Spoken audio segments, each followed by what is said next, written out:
Lillian Newberry clutched her worn leather satchel tightly against her chest as the stagecoach rumbled into Bismarck, North Dakota, the late afternoon sun casting long shadows across the dusty Main Street.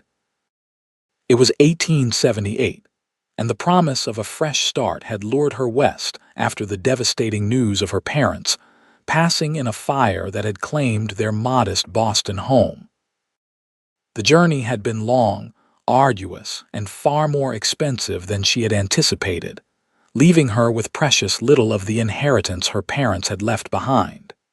As the stagecoach came to a halt in front of the Bismarck Hotel, Lillian adjusted her simple blue dress and gathered her courage. At 22 years of age, she had never traveled alone before, let alone to a frontier town where she knew not a soul. The driver opened the door, extending a calloused hand to help her down. "Welcome to Bismarck, miss," he said, tipping his hat. "Mind your step now." Lillian thanked him, her eyes darting around the bustling street.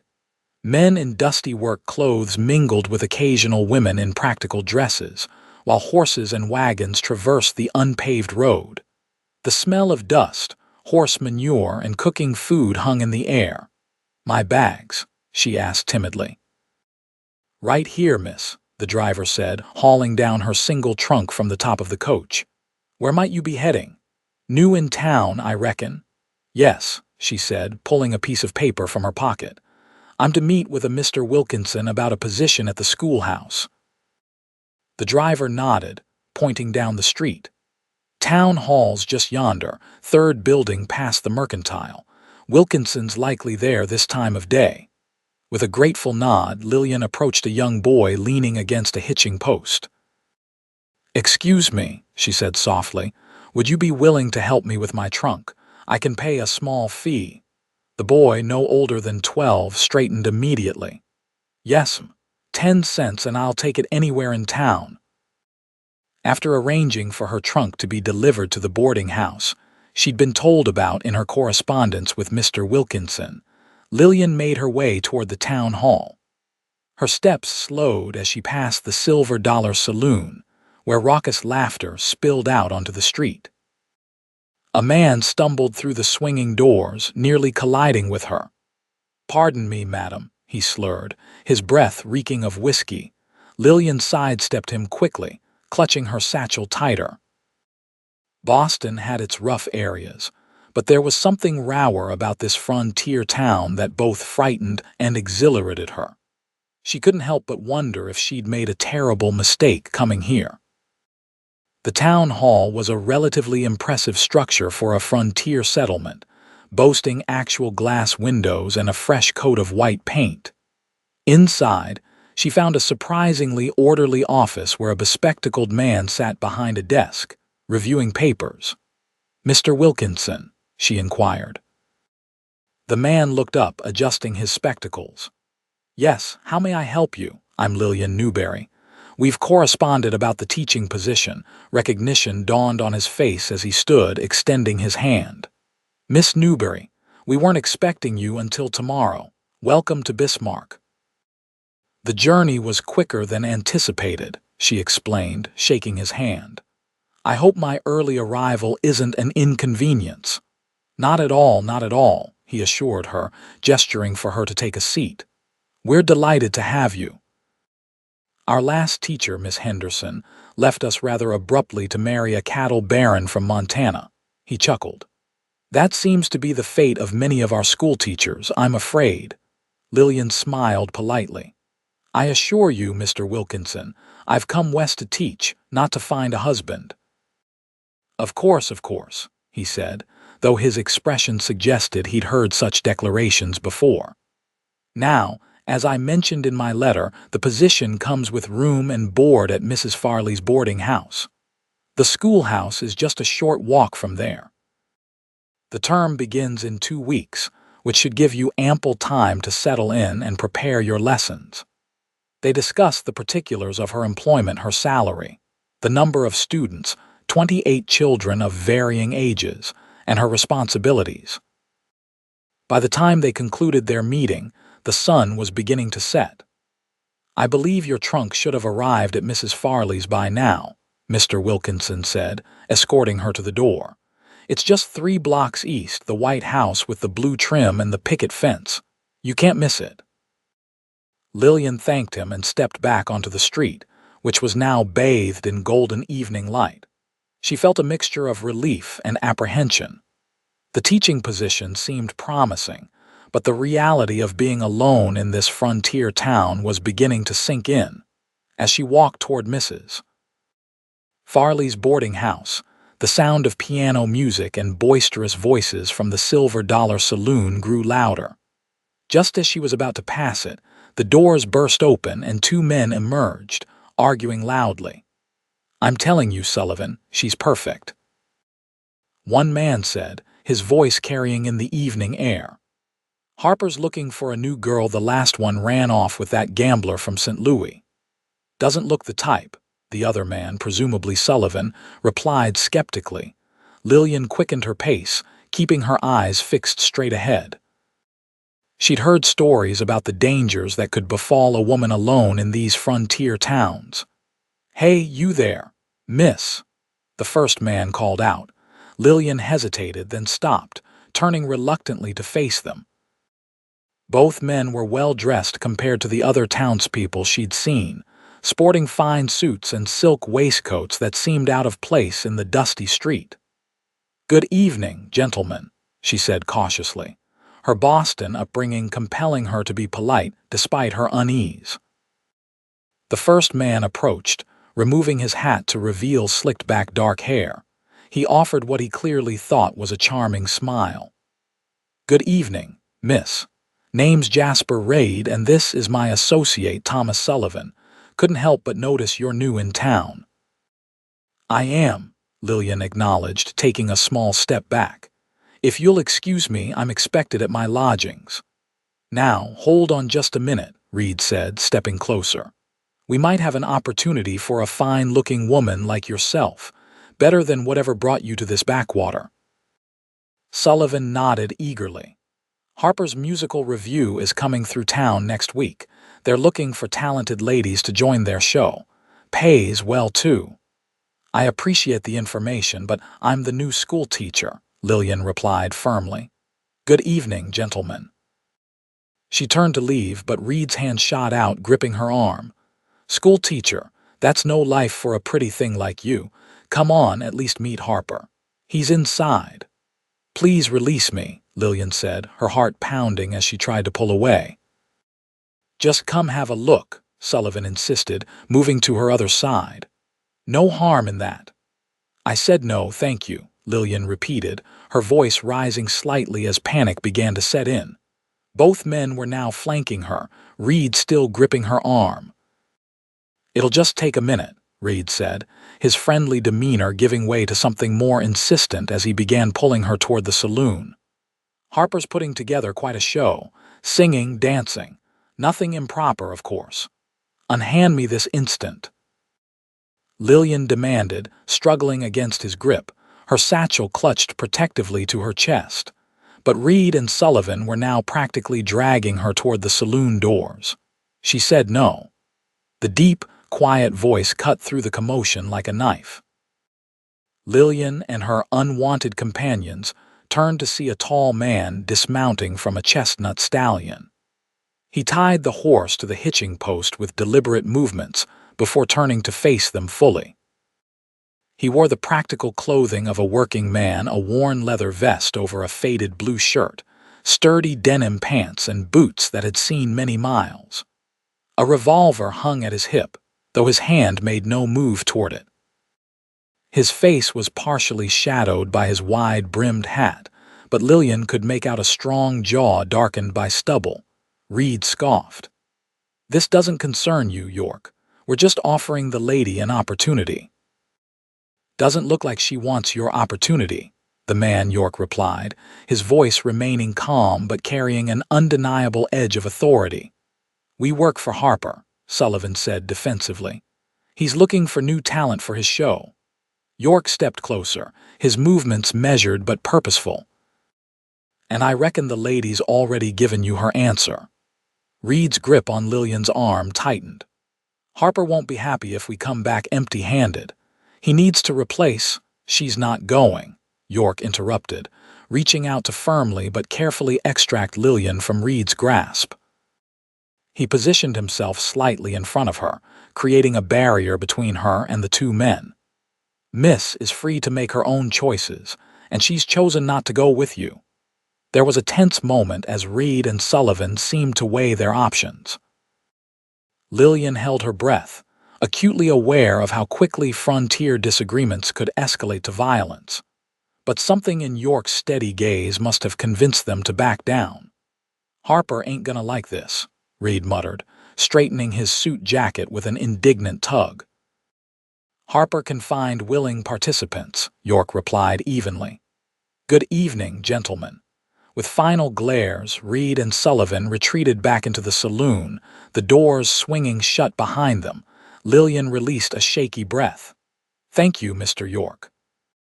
I'm not sure what would have happened if you hadn't intervened." He turned to face her fully, and she got her first clear look at him. He was younger than she'd initially thought, perhaps in his late 20s, with striking blue eyes that contrasted with his sun-darkened skin. A small scar ran along his right cheekbone, and there was a weariness in his expression that spoke of hard-earned experience. "Yates," he corrected gently. "Yates Xavier, and you're welcome, miss." "Newberry, Lillian Newberry. I've just arrived in town to take up the position of schoolteacher." Something like approval flickered across his face. "Bismarck needs a good teacher. The children here deserve an education." He glanced toward the saloon. "Those two work for Bartholomew Harper.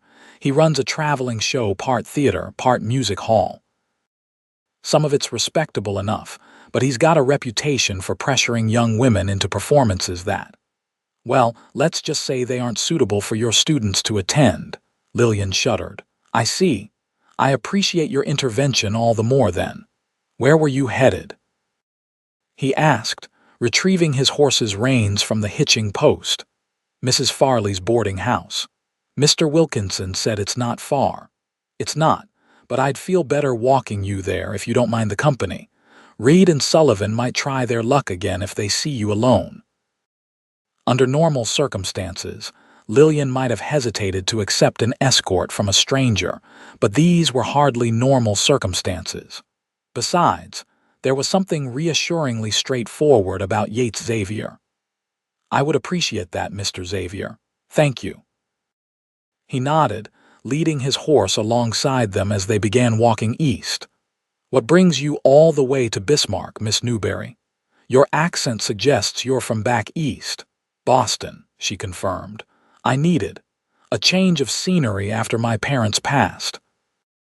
She didn't elaborate further, and he didn't press. "I'm sorry for your loss," he said simply. They walked in comfortable silence for a moment before Lillian's curiosity got the better of her. "And you, Mr. Xavier, are you from Bismarck originally?" A small smile crossed his face. "No, madam. Originally from Texas.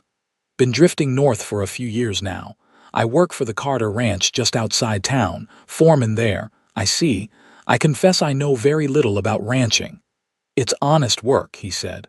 "Hard but honest." They turned a corner, and Lillian spotted a white house with blue trim and a neat picket fence exactly as Mr. Wilkinson had described. Light glowed warmly from the windows, and a sign reading "Farley's Boarding House" hung by the gate. "This is it," she said, stopping at the gate. "Thank you again for your assistance, Mr. Xavier." He touched the brim of his hat. "My pleasure, Miss Newberry. Welcome to Bismarck." He hesitated, then added, "Word of advice. Bismarck's growing fast, but it's still a frontier town. Best to have a companion when walking about, especially near the saloons." Lillian nodded, absorbing his advice. "I'll remember that. Good night, Mr. Xavier." "Good night, Miss Newberry." He mounted his horse with the easy grace of a man who'd spent most of his life in the saddle. "I suspect we'll be seeing each other around town." With that, he urged his horse forward, disappearing into the gathering dusk. Lillian watched him go, a curious feeling settling in her chest. Then, squaring her shoulders, She opened the gate and approached the boarding house door, ready to begin her new life in Bismarck. Mrs. Farley proved to be a bustling, middle-aged widow with a no-nonsense attitude, and a warmth that immediately put Lillian at ease. She showed Lillian to a small but clean room on the second floor, where her trunk had already been delivered. "Supper's at 6 sharp," Mrs. Farley informed her. "We've got 3 other boarders, Mr. Peterson, who works at the bank, Miss Thornton, who assists at the dressmakers, and Dr. Mills, though he's often called away for emergencies. Quiet hours after 9, breakfast at 7. Any questions, dear?" "No, Mrs. Farley, this all seems perfect." "Good, good. Get settled in, and I'll see you downstairs for supper. Oh, and mind you lock your door at night." Bismarck's growing more civilized by the day, but it doesn't hurt to be careful. After Mrs. Farley left, Lillian sat on the edge of the bed, finally allowing herself to feel the full weight of the day's journey and events. She was hundreds of miles from everything she'd ever known, in a town where she'd already had one uncomfortable encounter, saved only by the timely intervention of a mysterious rancher. "What have I gotten myself into?" she whispered to the empty room. But as she unpacked her meager belongings and washed up for supper, Lillian found herself thinking of Yates Xavier's steady blue eyes and calm confidence. There was something undeniably reassuring about knowing there were good people in Bismarck, even if her first impression of the town had been somewhat alarming. By the time she joined the other boarders for supper, Lillian had resolved to approach her new life with determination and optimism. After all, she reminded herself, she hadn't come west seeking safety and comfort, she'd come seeking a purpose and a fresh start. And tomorrow would be her first full day of discovering what Bismarck had to offer. The next morning dawned bright and clear, with the early September sun casting a golden glow over Bismarck.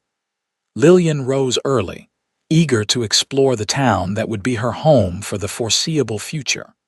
After a hearty breakfast with her fellow boarders, during which the kindly Dr. Mills offered to show her around town after his morning appointments, she set out to visit the schoolhouse. Mr. Wilkinson had provided her with a key, and she found the building easily enough, a modest structure at the edge of town with a bell tower and a small yard. Inside, the single room was equipped with rows of benches and desks, a larger desk and blackboard at the front, and shelves of well-worn books along one wall. A pot-bellied stove stood in the corner for the coming winter months. Lillian ran her hand along the teacher's desk, imagining herself standing before a classroom of eager young minds. Despite the simplicity of the room, it felt right somehow. This was where she could make a difference, where she could build something meaningful. She spent the morning taking inventory of the books and supplies, making notes of what she'd need to request from Mr. Wilkinson, and beginning to outline lessons for students ranging from 6 to 16 years of age. It would be challenging, certainly, but the challenge invigorated her. Around midday, a knock at the schoolhouse door interrupted her work. She opened it to find Dr. Mills, a genial man in his 50s with silver-streaked dark hair and kind eyes behind wire-rimmed spectacles. "Thought I might find you here," he said cheerfully. "Ready for that tour of Bismarck I promised?" Lillian gratefully accepted, locking up the schoolhouse behind her. Dr. Mills proved to be an excellent guide, pointing out the town's essential businesses: the general store, the post office, the bank, the dressmaker's shop where Miss Thornton worked, his own medical practice, and places she should avoid, particularly after dark. "The silver dollar's not the worst of them," he explained as they passed the saloon where she'd had her unfortunate encounter the previous day. "But even so, a respectable lady such as yourself would do well to give these establishments a wide berth." "I had a rather unpleasant experience there yesterday," Lillian admitted. "2 men tried to force me to meet with someone named Harper about joining his show." Dr. Mills frowned deeply. "Bartholomew Harper?" "Yes, He brings his traveling show through every few months. Parts of it are wholesome enough entertainment, but there are rumors about how he treats the young women who work for him. He looked at her with concern. I hope you weren't harmed. No, a Mr. Xavier intervened. Yates Xavier from the Carter Ranch. Recognition lit the doctor's face. Ah, young Xavier. Good man. Doesn't say much, but he's well respected. Came to town about 2 years ago and quickly proved his worth at the Carter place. He's foreman there now, runs most of their operations while old man Carter focuses on expanding his holdings. He chuckled. Half the unmarried ladies in town have set their caps for him, but he keeps to himself mostly. Lillian felt a flush creeping up her neck and quickly changed the subject. What can you tell me about the families whose children I'll be teaching? The tour continued with Dr. Mills providing insights about the town's residents and history. By late afternoon, Lillian felt she had a much better understanding of her new home. Thank you for taking the time to show me around, she said as they approached the boarding house once more. It's been most informative. My pleasure, Miss Newberry. Bismarck needs a good teacher, and I'm glad you've joined our community. He tipped his hat and departed, leaving Lillian to reflect on all she'd learned. The next 2 weeks passed in a blur of preparation. Lillian met many of the parents and children who would be in her classroom, ordered necessary supplies, and developed a comprehensive teaching plan. Mr. Wilkinson proved supportive, approving most of her requests and introducing her to key members of the community. She didn't see Yates Xavier during this time, though she found herself looking for him whenever she ventured into town. Dr. Mills had mentioned that the ranch kept him busy, especially as they prepared for the coming winter months, but she couldn't help feeling a twinge of disappointment.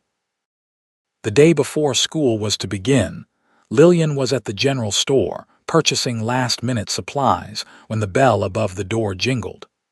She glanced up to see Yates entering, removing his hat as he stepped inside. He was dressed much as she remembered, though his clothes seemed fresher, his face newly shaved. He spotted her almost immediately, and a flicker of recognition crossed his features before he offered a polite nod. Miss Newberry. Mr. Xavier, she replied, surprised at the small thrill she felt at seeing him again. How nice to see you, likewise. You've been settling in well. Yes, thank you. Everyone has been most welcoming. She gestured to her basket of supplies. I'm just gathering the last few items I need for school tomorrow. First day already. He moved closer, examining the items in her basket: chalk, paper, pencils, and a small bell. The children are looking forward to it. The miller's boy Tommy hasn't stopped talking about the new teacher from Boston. Lillian smiled, pleasantly surprised that he remembered where she was from. I hope I won't disappoint him. I doubt you will, Yates said with quiet confidence. He hesitated, then added, I was sorry not to have run into you sooner. Ranch work keeps me busy. So I've heard. Dr. Mills mentioned you're the foreman at Carter Ranch. Yates nodded, a hint of pride in his expression. It's good work, keeps me outdoors, which suits me. An awkward silence fell between them, broken when the shopkeeper, Mr. Bennett, called out from behind the counter, Your order's ready, Mr. Xavier. Thank you, Yates replied, then turned back to Lillian. I should let you finish your shopping, of course. She hesitated, then added impulsively, Perhaps I'll see you around town sometime. A small smile touched his lips. I'd like that, Miss Newberry. He touched the brim of his hat, then moved to the counter to collect his order. Lillian finished her own shopping, acutely aware of his presence nearby. As she paid for her items, she overheard Mr. Bennett saying something about Harper's show that caught her attention. They've set up at the edge of town, the shopkeeper was saying. Posters say they'll be here for a week. Big tent show with music and whatnot. Yates's expression darkened slightly. Harper's still with them, far as I know. Why? No reason. Yates glanced toward Lillian and she quickly averted her eyes, not wanting to be caught eavesdropping. Just heard things is all. She gathered her purchases and headed for the door, but Yates caught up with her before she stepped outside. "Miss Newberry," he said quietly, "I should warn you. Harper's show is in town, which means Reid and Sullivan will be around. They might still be sore about our last encounter." Concern flickered in his eyes, and Lillian felt a warmth in her chest at his thoughtfulness. "Thank you for the warning, Mr. Xavier. I'll be careful," he nodded, seemingly relieved. "Would you allow me to walk you back to your boarding house? I'm headed that direction anyway." Lillian accepted gratefully, and they stepped out into the late afternoon sunlight together. As they walked, their conversation flowed more easily than she might have expected, touching on her preparations for the school year, his work at the ranch, and their respective journeys to Bismarck. "What brought you north from Texas?" she asked as they turned onto the street where Mrs. Farley's boarding house stood. Something flickered across his face, a shadow of old pain quickly masked. "Needed a change," he said simply. "Texas had too many memories after the war." "You fought in the war between the states?" she asked, surprised. He seemed too young to have served. "Joined up near the end when I was just 16, he admitted. "Too young to know better, old enough to carry a rifle." He shook his head. "Saw enough in those few months to last a lifetime." Lillian's heart ached for the boy he must have been. "I'm sorry." "It was a long time ago," he said, his tone suggesting he didn't wish to discuss it further. Then, perhaps to change the subject, he asked, "What about you? What really brought you all the way from Boston to Bismarck?" Lillian hesitated. She'd told others only the simplest version of her story, parents deceased, seeking a fresh start. But something about Yates's direct gaze made her want to offer more of the truth. "My parents died in a fire last winter," she began slowly. "Our home was destroyed, and I found myself alone with few prospects. I had trained as a teacher but had yet to secure a position. When I saw the advertisement for Bismarck, it seemed providential, a chance to start anew where no one knew me or pitied me." Yates nodded, understanding in his eyes. "Sometimes the best thing a person can do is ride toward a new horizon." "Exactly," Lillian said, relieved that he understood without requiring further explanation. They reached Mrs. Farley's gate, and Lillian turned to face him. "Thank you for escorting me, Mr. Xavier." "My pleasure, Miss Newberry." He hesitated, then said, "I wonder if you might consider. That is, would you permit me to call on you properly sometime? Perhaps this Sunday after church?" The invitation caught Lillian by surprise, though not an unpleasant one. Her pulse quickened as she considered his request. She barely knew this man, and yet there was something about him, a steadiness, a quiet strength that drew her. "I would like that very much, Mr. Xavier," she replied, a smile brightening her features. His own smile in return transformed his face, erasing the habitual seriousness and revealing a handsome, even boyish quality she hadn't fully appreciated before. "Until Sunday, then." As she watched him walk away, leading his horse down the street, Lillian felt a flutter of anticipation. Tomorrow she would begin her new role as Bismarck's schoolteacher, and Sunday held the promise of something she hadn't expected to find in this frontier town: connection. The first day of school dawned clear and cool, with just a hint of autumn crispness in the air. Lillian arrived early, wanting everything to be perfect for her students' arrival.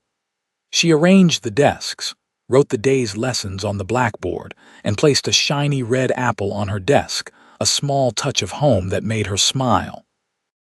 By 8 o'clock, children began arriving, some accompanied by parents eager to meet the new teacher, others in groups of siblings. By 8:30, 26 students ranging from 6 to 16 years of age filled the benches, their faces a mix of curiosity, apprehension, and in a few cases, mischief. "Good morning," Lillian said, her voice carrying clearly across the room. "I am Miss Newberry, and I'm honored to be your teacher. Before we begin our lessons, I'd like to learn all of your names." The morning progressed better than she could have hoped. The children were generally attentive, and though there were a few challenging moments, particularly with a 13-year-old boy named James, who clearly felt he was too old for schooling by lunchtime, Lillian felt she had established a good rapport with most of her students. As the children filed out for their midday break, a small girl with pigtails and a missing front tooth lingered behind. "Miss Newberry," she said shyly. "Yes, dear. You're Emma, correct?" The girl nodded, pleased to be remembered. "Yes, madam.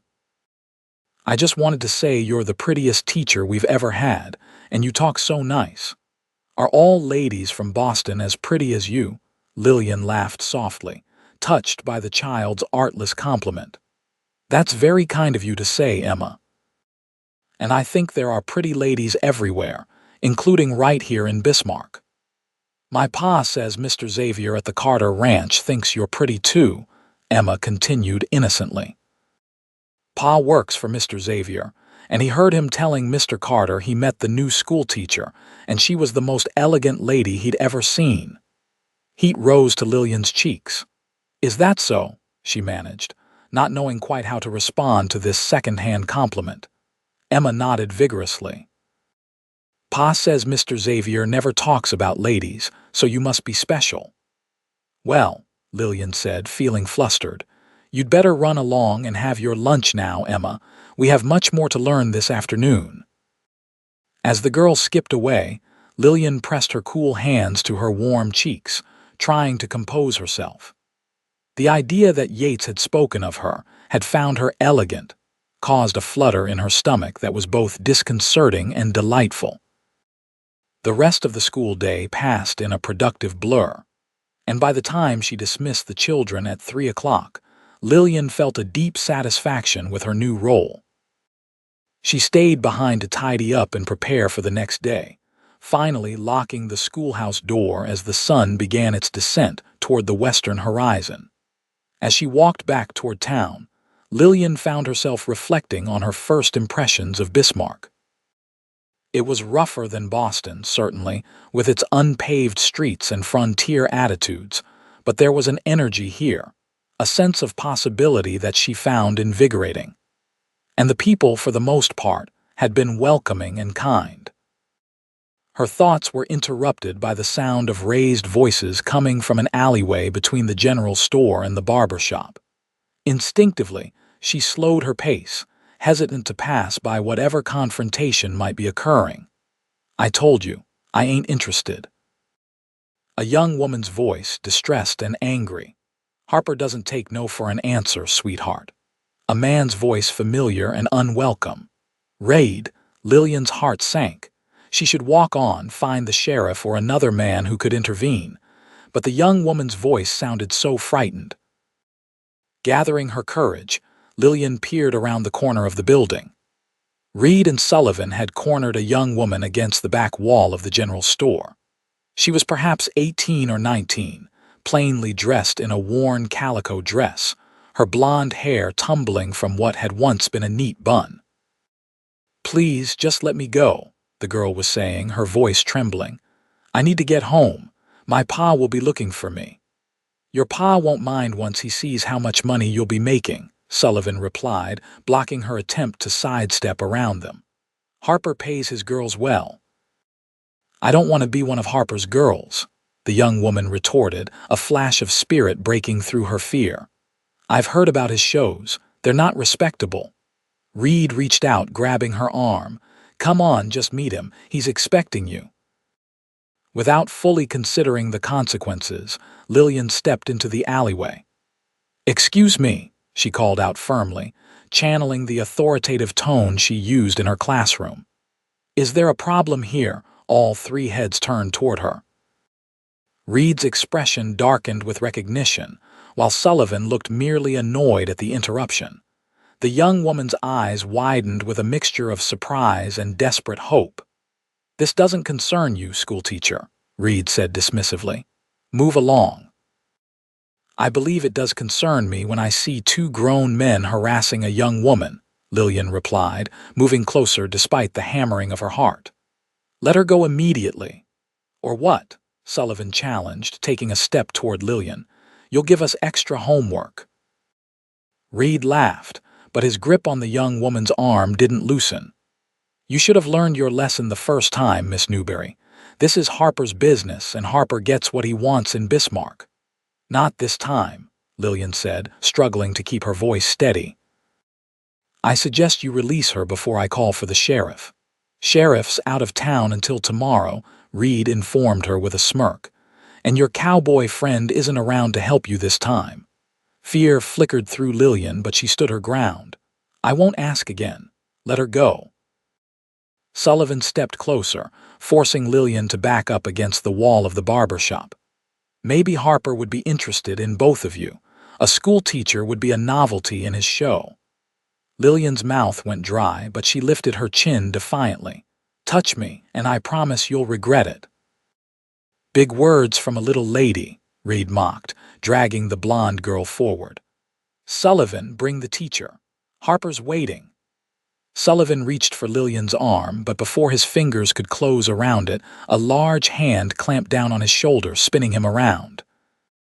"I believe the lady asked you to stop," Yates Xavier said, his voice dangerously quiet. Relief flooded through Lillian at the sight of him. His expression was controlled, but she could see the anger simmering in his blue eyes. "Xavier," Red spat, "this is getting to be a habit with you." "One you'd be wise to break," Yates replied evenly. "Let the girl go, Reed." Reed's grip tightened on the blonde's arm, making her whimper. "Harper wants to see her. She's perfect for the show. Doesn't look like she agrees." Yates took a step forward, his presence suddenly seeming to fill the narrow alleyway. "Last chance, Reed. Let her go, and you and Sullivan walk away." For a tense moment, no one moved. Then Sullivan, apparently deciding discretion was the better part of valor, took a step back. "Come on, Jasper. There are other girls. It ain't worth tangling with Xavier." Reed hesitated, his expression darkening with frustration, before finally releasing the girl's arm with a shove that sent her stumbling forward. Yates caught her easily, steadying her before positioning himself between the two women and Harper's men. "This isn't over," Reed warned, straightening his jacket with an indignant tug. "Harper won't be happy." "Harper's happiness isn't my concern," Yates replied coldly. "Now get going, both of you." With final glares, Reed and Sullivan retreated from the alleyway, disappearing around the corner of the general store. Once they were gone, Yates turned to the young women, his expression softening with concern. "Are you both all right?" The blonde girl nodded shakily, rubbing her arm where Reed had gripped it. "Yes, sir, thank you." "I'm fine as well," Lillian assured him, though her heart was still racing. "How did you know we were in trouble?" "I didn't," Yates admitted. "I was at the livery stable across the street and saw you enter the alleyway. Something didn't seem right, so I followed." He turned to the blonde girl. "What's your name, miss?" "Lucy Miller, sir. I work at the dressmaker's shop." "Tommy Miller's sister?" Lillian asked, recognizing the surname of one of her students. Lucy nodded. "Yes, madam. You must be the new teacher. Tommy came home full of stories about you today." "I'll see you both safely to wherever you're headed," Yates offered. "Reed and Sullivan might still be lingering nearby." Lucy's expression darkened. "They've been following me for 3 days now, ever since Harper's show came to town. They won't take no for an answer." "They will now," Yates assured her grimly. "And I'll have a word with Sheriff Davies when he returns tomorrow." As they walked Lucy to her family's small house on the outskirts of town, Yates explained to Lillian that he'd been in Bismarck to purchase supplies for the ranch when he spotted her. "It seems I'm making a habit of rescuing you from Harper's men," he observed, though there was no mockery in his tone. "I was attempting to do the rescuing this time," Lillian pointed out, "though I admit I hadn't thought through what would happen if they called my bluff about the sheriff." A small smile touched Yates's lips. It was brave, nonetheless. After seeing Lucy safely home, Yates accompanied Lillian back toward Mrs. Farley's boarding house. The sun was setting now, painting the western sky in dramatic hues of orange and pink. "May I ask you something, Mr. Xavier?" Lillian ventured as they walked. "Yates, please," he replied, "and yes, you may ask me anything." "Yates," she repeated, testing the familiarity of his given name. "Why does Harper seem to have such influence in Bismarck, and why are his men so persistent?" Yates's expression grew serious. "Harper's been coming through these parts for years. His show brings entertainment and outside news, which folks here value. He's cultivated relationships with certain businessmen in town, including the owner of the Silver Dollar, who profits when Harper's show brings in crowds." He paused, seeming to consider how much to say. "As for the persistence, Harper's shows include performances by young women, dancing, singing, that sort of thing. But rumors suggest some of his performers are expected to entertain certain customers privately after the shows. Girls who try to refuse often find themselves in difficult situations." "That's horrible," Lillian said, appalled. "Why doesn't the sheriff do something? Hard to prove, and the girls rarely stay in one place long enough to file complaints. Harper moves his show from town to town, always ahead of any real trouble." Yates shook his head. "Sheriff Davies is a good man, but even he has limited authority when it comes to Harper's business practices." They reached Mrs. Farley's gate, and Lillian turned to face him. "Thank you again for your assistance today. I'm just glad I was nearby," he said sincerely, "though I have a feeling you would have handled things even without my intervention." Lillian smiled, appreciating his confidence in her. "Perhaps, though I must admit I was relieved to see you." They stood in comfortable silence for a moment, the lengthening shadows of evening wrapping around them. "I should let you get inside," Yates said finally, "but I'm still hoping you'll allow me to call on you this Sunday." "Yes," Lillian replied without hesitation. "I'd like that very much." His smile warmed his features in a way that made her breath catch. "Until Sunday, then. Good night, Lillian." "Good night, Yates." As she watched him walk away, Lillian felt a curious mixture of emotions: lingering fear from the confrontation with Reed and Sullivan, gratitude for Yates's timely intervention, and an undeniable flutter of anticipation at the thought of seeing him again on Sunday. It was too soon to put a name to the feeling blooming in her chest, but she couldn't deny that Yates Xavier was becoming increasingly important to her in ways she hadn't expected. The remainder of the week passed in a pleasant rhythm as Lillian settled into her role as Bismarck's schoolteacher. Her students proved eager to learn, for the most part, and she found herself genuinely enjoying their company and the challenges of teaching multiple grade levels simultaneously. Evenings were spent preparing lessons, grading assignments, and occasionally joining her fellow boarders for games of whist or discussions about books. On Saturday, Lillian accompanied Miss Thornton from the boarding house to the dressmaker's shop where the young woman worked. She hadn't planned to purchase anything, given her limited budget, but when she mentioned her upcoming Sunday meeting with Yates, Miss Thornton insisted she at least try on a lovely blue dress that would bring out your eyes perfectly, Miss Newberry. To Lillian's surprise, Lucy Miller was indeed working at the shop, though the girl seemed subdued, her usual cheerfulness dampened by her encounter with Reed and Sullivan. When Lillian inquired after her well-being, Lucy assured her that she was fine, though she admitted to taking a different route to and from work to avoid Harper's men. "Sheriff Davies spoke with them yesterday when he returned to town," Lucy explained as she pinned the hem of the blue dress Lillian had been persuaded to purchase. "They denied everything, of course, but at least they've stopped following me openly." "I'm glad to hear the sheriff took action," Lillian said, standing still as Lucy worked. "He did, though I don't think it would have happened without Mr. Xavier," Lucy confided. "My pa says Mr. Xavier went straight to Sheriff Davies first thing yesterday morning and wouldn't leave until the sheriff promised to address the situation." Warmth spread through Lillian's chest at this news. It seemed Yates had taken the incident more seriously than he'd let on. "Mr. Xavier is a good man," Lucy continued, a knowing smile playing at her lips. Half the girls in town have set their caps for him, but he never pays them any mind. Yet here he is, calling on our new schoolteacher. Lillian felt her cheeks warm. It's merely a friendly visit, she demurred, though even to her own ears, the protest sounded weak. Miss Thornton, who was arranging fabric nearby, chuckled softly. Of course, Miss Newberry. Though I've lived in Bismarck for 2 years and never known Mr. Xavier to call on any lady, friendly or otherwise. The blue dress was finished and delivered to the boarding house that evening, and Lillian hung it carefully in her small wardrobe, running her fingers over the fine fabric. It was more expensive than she'd intended to spend, but Miss Thornton had helped her negotiate a fair price, and the dress was undeniably flattering. Sunday morning dawned bright and clear.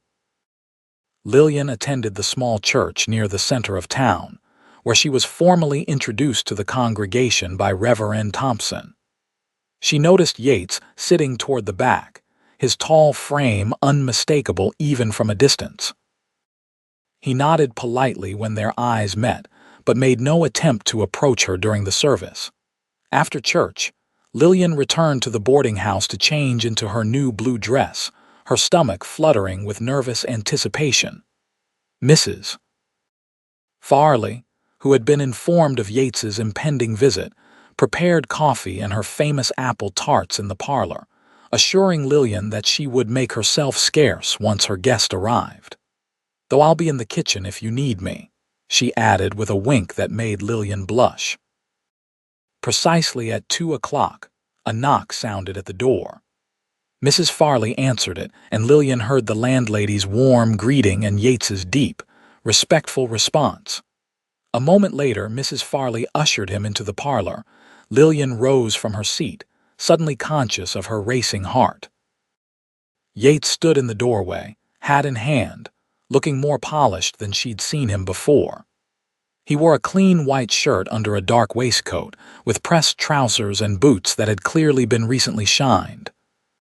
His hair was neatly combed, and he'd trimmed his stubble to a close, neat beard that accentuated his strong jaw.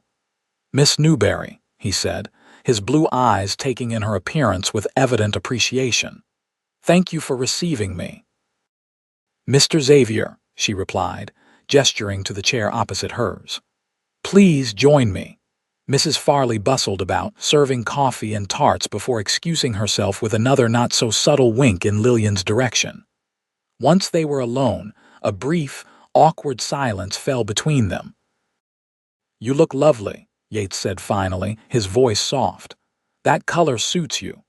"Thank you," Lillian replied, feeling a blush warm her cheeks. "You look very handsome yourself." He smiled, the expression transforming his usually serious face. High praise coming from a Boston lady. The ice broken, they fell into easier conversation.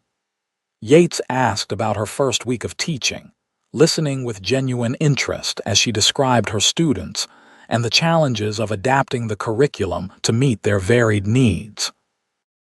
In turn, he told her more about his work at the Carter Ranch, his expression animated as he described the upcoming cattle drive and his plans for expanding the ranch's operations. "Mr. Carter's given me considerable freedom to manage things my way," he explained. "He's more interested in his investments in the railroad these days, which suits me fine." "You enjoy the work," Lillian observed. It wasn't a question. Yates nodded. "I do. There's an honesty to it that I appreciate. At the end of the day, you can see what you've accomplished." "I feel the same way about teaching," Lillian admitted. "Watching a child grasp a new concept, there's nothing quite like it." Their conversation flowed easily from topic to topic: books they'd read, places they'd seen, their respective childhoods, though Yates was notably reticent about certain aspects of his past. Before Lillian realized it, almost 2 hours had passed. "Would you care to take a walk?" Yates suggested. "It's a beautiful afternoon, and I thought perhaps you might enjoy seeing a bit more of Bismarck." Lillian agreed readily, fetching her shawl while Yates informed Mrs. Farley of their plans. The landlady's approving smile followed them out the door. The afternoon was indeed beautiful, with the September sun casting a golden light over the town. Yates guided her along the more respectable streets, pointing out buildings of interest and introducing her to townspeople they encountered. Lillian was struck by the respect with which everyone greeted him, from the bank manager to the blacksmith's apprentice. "You're well regarded in Bismarck," she observed after they'd exchanged pleasantries with the elderly couple who owned the bakery. Yates shrugged modestly. "I try to treat people fairly. That counts for something out here." As they walked past the edge of town toward a small creek that Yates promised offered a pleasant view, Lillian gathered her courage to ask a question that had been on her mind. "May I ask you something personal, Yates?" He glanced at her, curiosity in his gaze. "Of course. You mentioned that Texas held too many memories after the war. I get the sense there's more to your story than just that." Yates was silent for a long moment, and Lillian worried she'd overstepped. But when he finally spoke, his voice was steady if somber. "My family owned a small ranch outside of San Antonio. Nothing grand, but it was ours. My father, mother, younger sister, and me." He paused, his jaw tightening briefly. "During the war, my father was killed at Shiloh.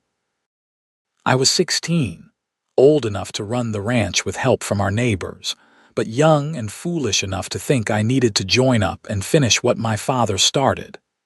They reached the creek, where a fallen log provided a natural bench overlooking the water. Yates gestured for Lillian to sit, then joined her, keeping a respectful distance between them. "I left my mother and sister with neighbors and rode off to war, saw enough bloodshed in those few months to last a lifetime."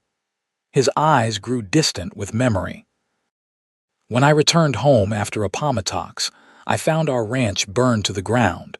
Raiders, not Union soldiers, just opportunistic men taking advantage of the chaos, had come through. My mother and sister." He trailed off, and Lillian's heart ached for him. "You don't have to continue," she said softly. Yates shook his head. "It's been 10 years. The pain doesn't go away, but it changes, becomes something you can carry." He took a deep breath. "They killed my mother when she tried to protect our property. My sister, Mary, who was just 14, they took with them. I spent 3 years tracking them, following rumors and whispers across Texas and into Mexico. Found most of the men who'd done it, dealt with them as they deserved. But Mary," he shook his head, "never found her. Eventually had to accept that I likely never would." "I'm so sorry," Lillian whispered, tears pricking at her eyes. She reached out impulsively, covering his hand with her own. Yates looked down at their joined hands, then back to her face. "After that, I couldn't stay in Texas. Too many ghosts. So I drifted north, worked ranches in Kansas, Nebraska, finally Dakota Territory. Ended up here 2 years ago when Carter offered me the foreman job." A small, sad smile touched his lips. "First place since Texas that started to feel like it could be home." Lillian squeezed his hand gently. "Thank you for telling me. I know it couldn't have been easy." "It's strange," he said, his voice softening. "I haven't spoken of Mary or my mother in years, not to anyone, yet with you. It feels right somehow." The intensity in his blue eyes made her breath catch. Impulsively, Lillian shared her own story, not just the sanitized version she told others, but the painful reality of watching her childhood home burn with her parents trapped inside, of the guilt she felt for having been at a friend's house that night, of the crushing loneliness that had followed as distant relatives provided obligatory but cold support. "So you see," she concluded, "I understand something of loss, though not the magnitude of yours."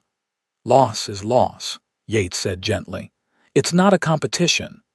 They sat in companionable silence for a while, watching the creek's waters catch the late afternoon sunlight.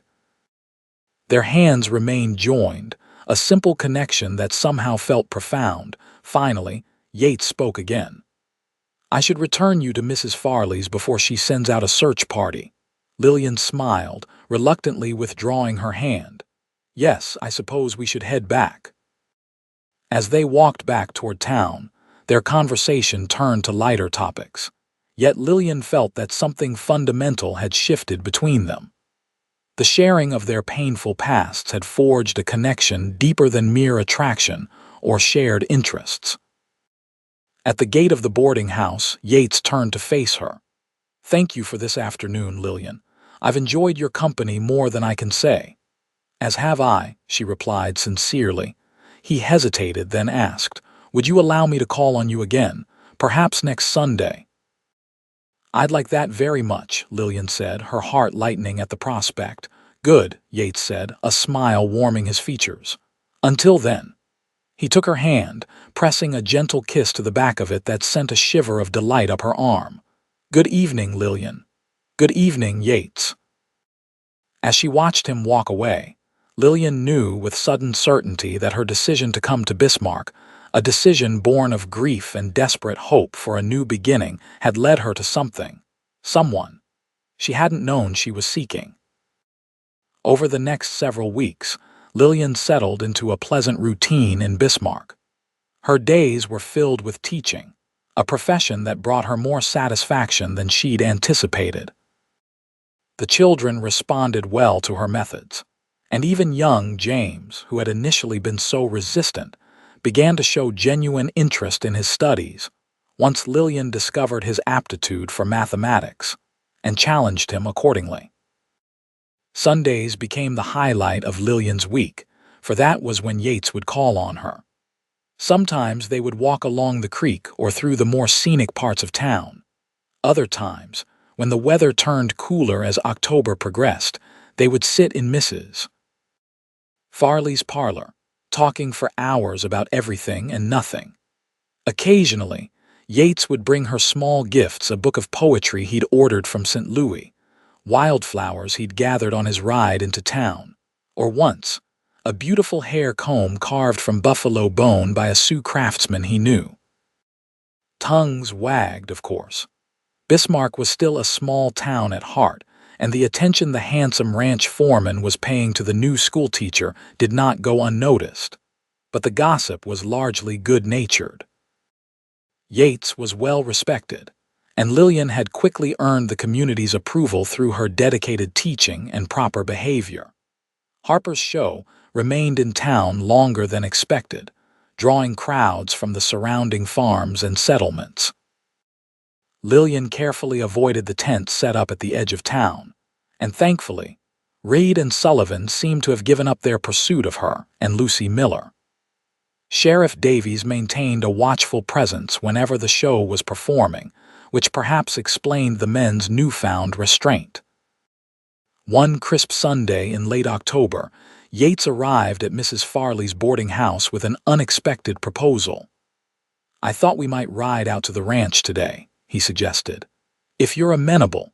It's about an hour's journey, and I've arranged for a gentle mare for you. Mr. Carter's wife has invited us for dinner." Lillian was surprised but pleased. "I'd love to see the ranch," she said. "Though I should warn you, my riding skills are rudimentary at best." Yates smiled. "Daisy's the gentlest horse at the ranch. She'll take good care of you."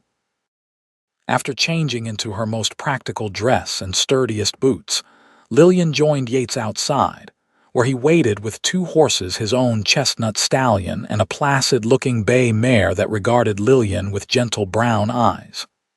"This is Daisy," Yates said, helping Lillian mount. His hands on her waist were strong and sure, lifting her effortlessly into the saddle. "She knows the way to the ranch better than I do, so you needn't worry about directing her." The ride out of town was pleasant, if somewhat challenging for Lillian, who hadn't been on horseback since childhood visits to her grandfather's country estate outside Boston. But as Yates had promised, Daisy was steady and undemanding, following his stallion without complaint. As they left Bismarck behind, the landscape opened up before them, rolling prairies dotted with copses of trees, the distant hills a hazy blue on the horizon. It was a stark, beautiful vista unlike anything Lillian had known in the East. "It's breathtaking," she said, taking in the expansive view. So much space. Yates nodded, understanding in his eyes. That's what struck me when I first came north. The openness of it all makes a man feel small, but in a good way. After about an hour's ride, they crested a gentle rise and the Carter Ranch came into view below. It was larger than Lillian had expected, a sprawling main house built of sturdy logs, several outbuildings, corrals filled with horses, and in the distance, herds of cattle grazing on the autumn grass. "It's impressive," Lillian said as they approached. "Larger than I imagined." "Carter's been expanding steadily," Yates explained. "He was one of the first to settle in these parts, claimed the best land for grazing. Now he's the largest cattle operation in the territory." They were greeted by a ranch hand who took their horses, and then by Mrs. Carter herself, a handsome woman in her 50s with silver-streaked dark hair and a warm smile. "Miss Newberry, how delightful to finally meet you. Yates has spoken of you so often, I feel as though we're already acquainted." She enveloped Lillian's hand in both of hers. "Please, come inside. You must be tired after your ride." The Carter home was surprisingly elegant inside, with polished wood floors, comfortable furniture that must have been transported at great expense from the East, and even a piano in the corner of the parlor. Mrs. Carter explained that her husband was away on business in St. Paul but would return the following week. "He'll be sorry to have missed you," she told Lillian. "He's eager to meet the woman who's captured our Yates's attention so thoroughly." Lillian glanced at Yates, who looked slightly uncomfortable at Mrs. Carter's forwardness, but didn't contradict her. After refreshments, Yates offered to show Lillian around the ranch. Mrs. Carter waved them off with a knowing smile, promising that dinner would be ready when they returned.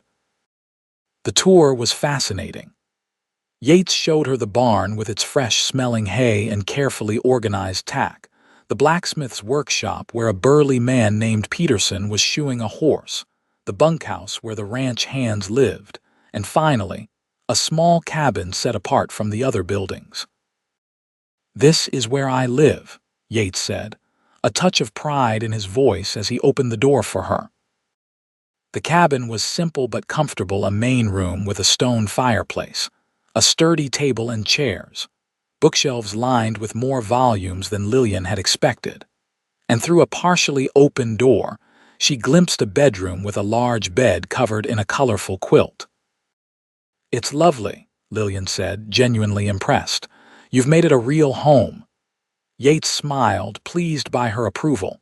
"It suits me. Close enough to the main operations that I'm available if needed, but separate enough for privacy." He showed her a collection of photographs on the mantelpiece, an old tintype of a family that must have been his parents and sister, a more recent photograph of the Carter Ranch hands, and to her surprise, a small portrait of herself that she recognized as having been taken by a traveling photographer who had visited Bismarck last month. She'd purchased copies for her students' parents but hadn't realized Yates had obtained one as well. "Mrs. Carter helped me acquire it," he explained, looking somewhat sheepish at her discovery. "I hope you don't mind." "Not at all," Lillian assured him, touched by the gesture. They rejoined Mrs. Carter for a delicious dinner, during which the older woman regaled Lillian with stories of the ranch's early days, and, to Yates's evident embarrassment, tales of his first weeks as foreman when he'd been determined to prove himself worthy of Carter's trust. "He worked from dawn until well past dusk," Mrs. Carter recalled fondly. "William, that's Mr. Carter, finally had to order him to rest before he collapsed from exhaustion." "I wasn't that bad," Yates protested mildly. "You absolutely were, dear boy, Mrs. Carter countered with affectionate firmness. "But it's that dedication that's made you indispensable to us." After dinner, they sat in the parlor, where Mrs. Carter persuaded Lillian to play the piano. Though out of practice, Lillian managed a credible rendition of a simple chop-in piece, followed by a few popular songs that Mrs. Carter joined in singing. Yates watched from an armchair, his expression a mix of admiration and something deeper that made Lillian's heart beat faster whenever their eyes met. As the afternoon waned toward evening, Yates suggested they should start back to town before darkness fell. Mrs. Carter insisted they take a basket of freshly baked goods for Mrs. Farley and extracted a promise from Lillian to visit again soon. The ride back to Bismarck was quieter, both of them content in each other's company without the need for constant conversation. As they neared town, Yates guided his horse closer to Daisy. "I hope you enjoyed the day," he said, his voice warm in the gathering dusk. "Very much," Lillian replied sincerely. "Mrs. Carter is wonderful and the ranch is impressive. I can see why you feel at home there." Yates nodded, seemingly pleased by her assessment. "Mrs. Carter has been like a mother to me these past 2 years. She and Mr. Carter, they've given me more than just employment. They've given me a place to belong." Something in his tone made Lillian glance at him curiously. "You sound almost surprised by that." "I suppose I am still, after my family. I didn't expect to find that feeling again." He met her gaze, his blue eyes earnest in the fading light. "Just as I didn't expect to find you, Lillian." The simple sincerity of his words warmed her more than any elaborate declaration could have. "I didn't expect to find you either, Yates." They reached the boarding house just as twilight deepened into dusk. Yates helped her dismount, his hands lingering at her waist a moment longer than strictly necessary. He walked her to the door, the basket of Mrs. Carter's baked goods in one hand.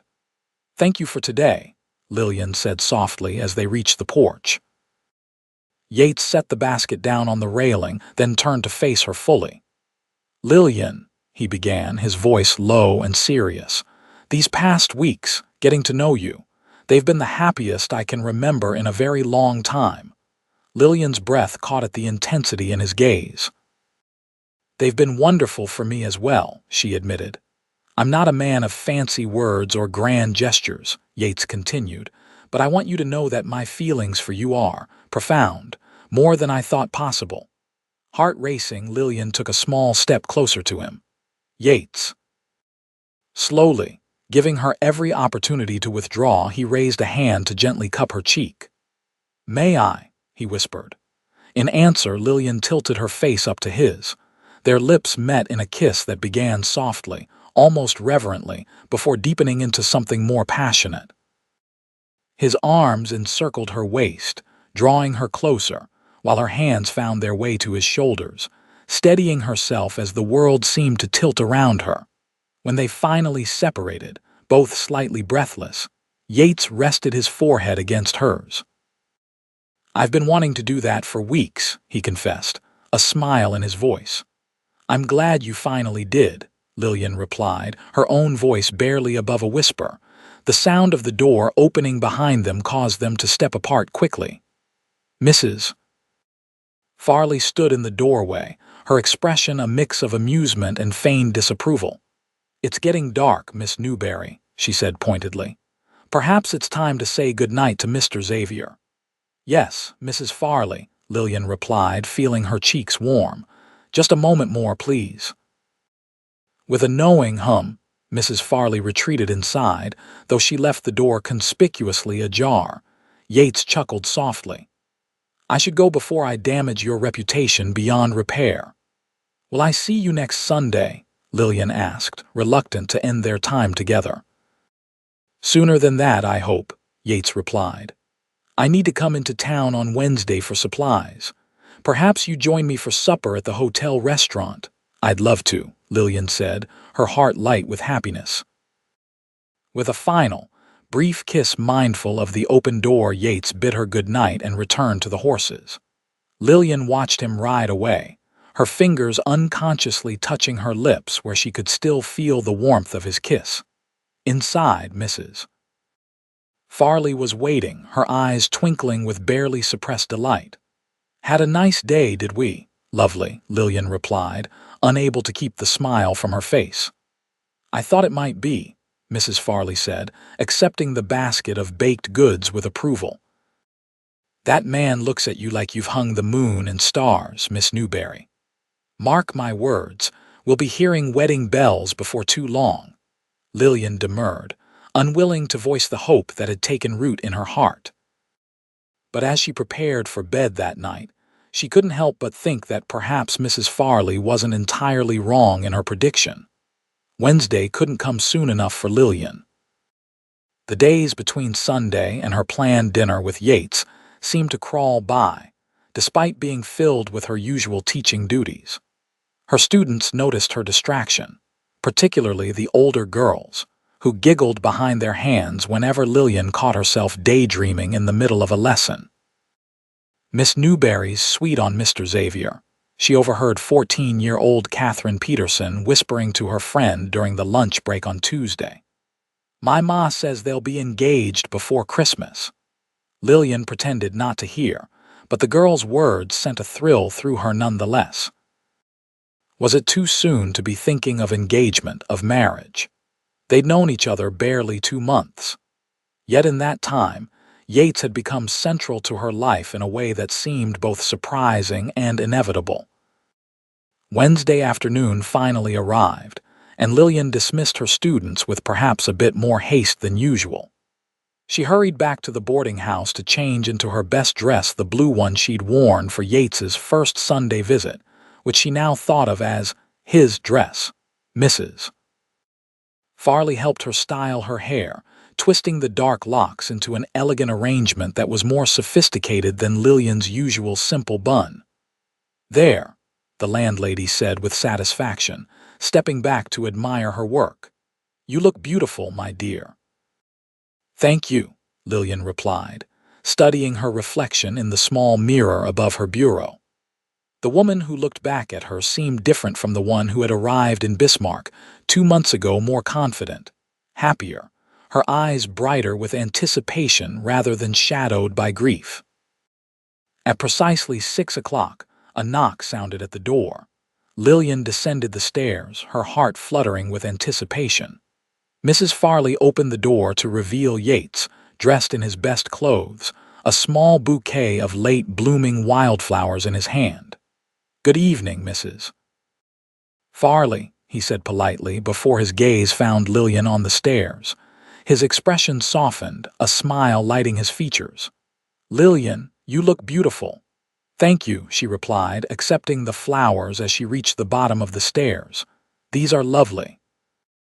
Not as lovely as you, he said softly, offering his arm.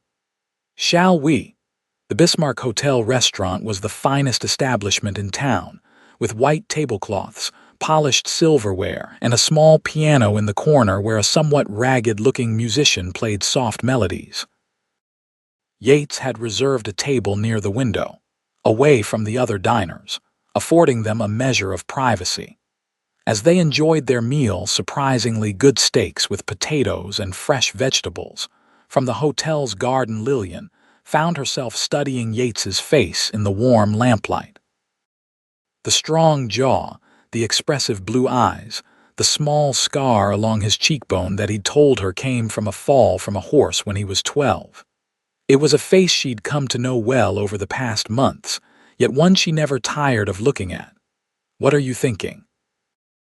Yates asked, catching her gaze. That I'm very happy, Lillian admitted. Happier than I expected to be when I came to Bismarck. Yates reached across the table to take her hand. As am I. He hesitated, then added, I've been thinking about the future, Lillian. A small thrill ran through her. Have you? Yes. He ran his thumb over her knuckles, his expression turning serious. I know it hasn't been long, but he was interrupted by a commotion near the entrance of the restaurant.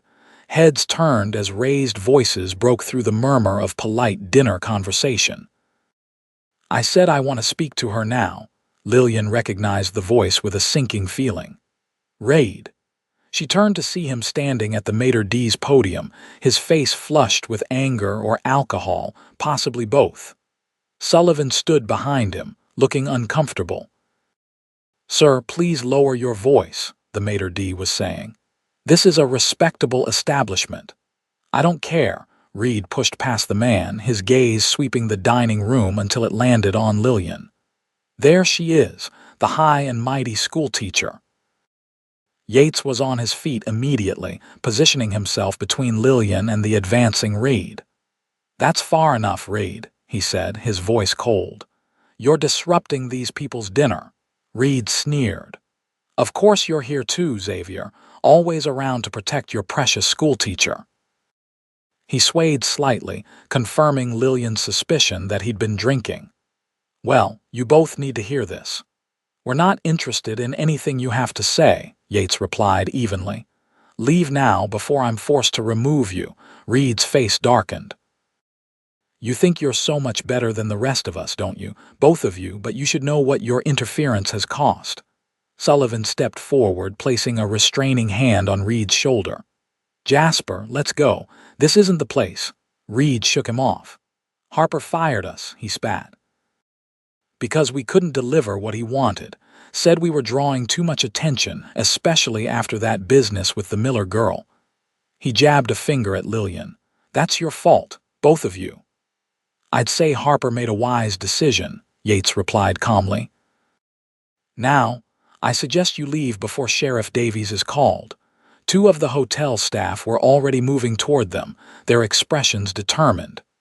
Reed glanced at them, then back at Yates and Lillian, his face twisted with resentment. "This isn't over," he warned, backing toward the door. "Harper's still in town for 3 more days. He doesn't like being disappointed." With that final threat, he allowed Sullivan to pull him toward the exit. The restaurant gradually returned to its previous atmosphere of quiet conversation, though many curious glances were still directed toward Lillian and Yates's table. "I'm sorry," Yates said as they retook their seats. "I shouldn't have brought you here. Should have known Reed might cause trouble." "It's not your fault," Lillian assured him, though her hands trembled slightly. "Do you think he meant what he said, about Harper being disappointed?" Yates's expression was grim. "I don't know, but I think we should be cautious until Harper's show leaves town." He reached across the table to take her hand again. "I won't let anything happen to you, Lillian." The conviction in his voice was reassuring, but Lillian couldn't help feeling that their perfect evening had been irreparably tarnished by Reed's intrusion. They finished their meal in subdued conversation, both trying to recapture the mood from before, but not quite succeeding. As they walked back to the boarding house, Yates kept a protective arm around Lillian's waist, his gaze constantly scanning their surroundings. The streets were relatively quiet, with most respectable citizens already in their homes at this hour. Only the saloons showed signs of life, light and noise spilling from their doorways onto the darkened streets. "What were you going to say?" Lillian asked as they neared Mrs. Farley's gate. Before Reed interrupted, "You mentioned thinking about the future." Yates sighed, stopping to face her. "It doesn't seem right now, not after what happened." "Please," Lillian urged. "I'd like to hear it." He studied her face in the moonlight, then nodded. "I was going to say that I've been thinking about our future, together." He took her hands in his. "I know it hasn't been long, Lillian, but I've never been more certain of anything in my life. I love you." The simple declaration, spoken with such quiet sincerity, brought tears to Lillian's eyes. "Oh, Yates, I love you too." His expression lightened, a smile breaking through the seriousness that had settled over him since Reed's appearance. "I had planned to ask you formally on Sunday with a ring and a proper speech, but after tonight, I don't want to wait." He took a deep breath. "Lillian Newberry, would you do me the great honor of becoming my wife?" Joy bubbled up within her, dispelling the lingering unease from their disrupted dinner. "Yes," she said without hesitation. "Yes, I will marry you, Yates Xavier." His smile was radiant as he pulled her into his arms, capturing her lips in a kiss that expressed all the love and promise that words couldn't contain. Lillian melted into him, her arms winding around his neck, her heart so full she thought it might burst. When they finally parted, Yates pressed his forehead to hers. "I had a whole speech prepared," he admitted with a soft laugh. About how you've brought light back into my life, how I want to build a future with you. You can still give me the speech on Sunday, Lillian suggested, smiling up at him. Along with the ring, he chuckled, pressing another quick kiss to her lips. I will, and we'll celebrate properly without interruptions. They reluctantly said their goodnights, with Yates promising to visit the schoolhouse the next day to ensure Lillian arrived safely. As she watched him walk away, Lillian felt a curious mixture of emotions, overwhelming joy at their engagement, lingering unease about Reed's threats, and a growing sense that her life in Bismarck had taken a turn she could never have anticipated when she'd first arrived. The next day passed in a dreamlike haze for Lillian. She taught her lessons as usual, but her mind frequently wandered to Yates and his proposal. She hadn't told anyone yet, not even Mrs. Farley, wanting to wait until Sunday when Yates would officially present her with a ring. But keeping such wonderful news to herself was proving difficult. Her students noticed her distraction, of course. Miss Newberry, you seem especially happy today, observed Emma Miller during the lunch break. Did something nice happen? Yes, Emma, something very nice, Lillian replied with a smile, but it's a secret for now. The little girl's eyes widened with delight at being partly confided in. I'm good at keeping secrets, Miss Newberry. True to his word, Yates appeared at the schoolhouse at 3 o'clock, just as Lillian was dismissing her students. The children giggled and whispered among themselves at the sight of the tall rancher waiting by the door, his hat in his hands. Good afternoon, Mr. Xavier, Lillian greeted him formally, mindful of the curious young ears around them. Miss Newberry, he replied with equal formality, though his eyes were warm with unspoken affection. I thought I might escort you home today. That would be lovely, thank you. She turned to her lingering students.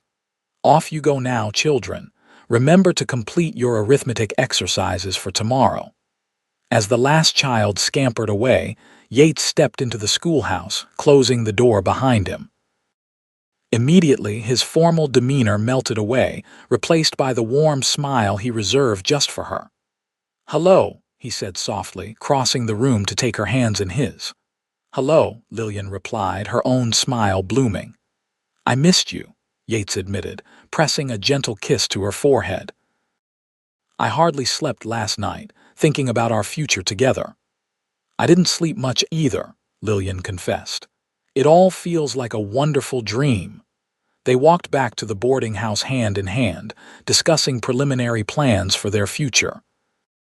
Yates spoke of expanding his cabin at the ranch to make it more suitable for a family, while Lillian wondered whether she would continue teaching after they married. I'd like to, at least for a while, she said. I've come to love teaching these children. Then you should, Yates said firmly. The ranch isn't so far that you couldn't ride in each day. Or perhaps we could maintain rooms in town for during the school week. His easy acceptance of her wish to continue her career touched Lillian deeply. So many men would have expected her to give up teaching immediately upon marriage, focusing solely on being a wife and, eventually, a mother.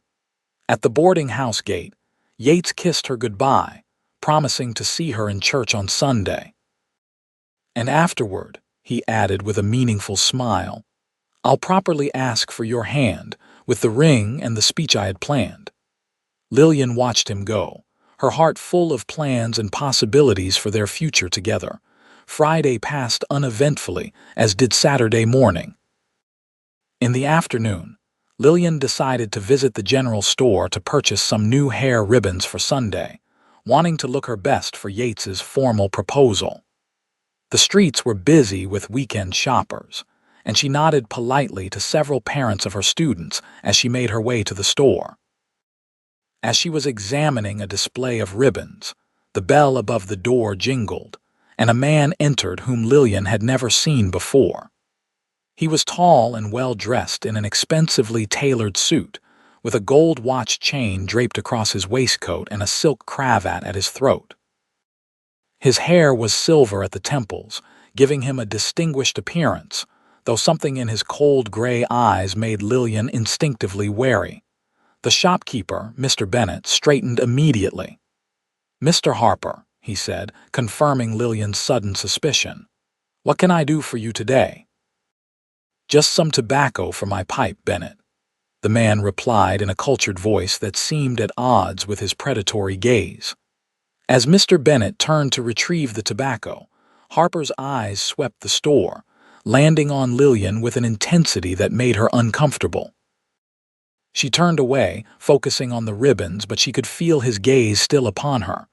A moment later, he approached, standing too close for propriety. "Good afternoon, miss," he said smoothly. "Bartholomew Harper at your service." Lillian nodded stiffly. "Mr. Harper. I don't believe we've been introduced, yet you seem familiar with my name," he observed, a calculated smile playing at his lips. "May I have the pleasure of knowing yours?" Every instinct warned Lillian not to engage with this man, but the manners instilled in her since childhood compelled her to respond politely. "Lillian Newberry, I'm the school teacher." Recognition flickered in Harper's eyes. "Ah, Miss Newberry. Yes, I've heard of you. My former associates mentioned your reluctance to consider a position with my company." "I'm quite satisfied with my current profession, Mr. Harper," Lillian replied coolly, selecting a blue ribbon that matched her dress and moving toward the counter. Harper followed. "A pity. You have the bearing and grace that would shine on stage, and the beauty, of course." His eyes raked over her in a way that made her skin crawl. "I pay my performers very well, Miss Newberry. Far better than a schoolteacher's salary, I assure you. As I said, I'm not interested." Lillian placed the ribbon on the counter. "This, please, Mr. Bennet." "Come now," Harper persisted, his voice lowering. "Surely you can't intend to remain a schoolmarm forever. A woman like you deserves better than dusty books and noisy children. My show is traveling to San Francisco next month. Think of the opportunities, the excitement. I believe the lady said she's not interested," came a familiar voice from the doorway. Lillian turned to see Lucy Miller standing there, her chin lifted in defiance despite the slight trembling of her hands. The younger woman moved to Lillian's side, a show of solidarity that touched Lillian deeply. Harper's expression hardened momentarily before smoothing into a practiced smile. "Ah, Miss Miller, isn't it? Another potential talent who has been discouraged from exploring opportunities with my company." "We both have respectable positions, Mr. Harper," Lucy replied, her voice steadier than Lillian would have expected. "And neither of us is interested in the kind of opportunities your show offers women." A flash of anger crossed Harper's face before he controlled it. "I see Reed and Sullivan were correct about the provincial attitudes in this town." He turned to Mr. Bennet, who had been watching the exchange with evident discomfort. "My tobacco, Bennet." The shopkeeper quickly handed over the tobacco, accepting Harper's payment with a nod. Harper pocketed his purchase, then turned back to Lillian and Lucy. "Ladies," he said with a slight bow that somehow managed to seem mocking. "A pleasure. Perhaps you'll reconsider after you've had time to reflect on your limited prospects here in Bismarck."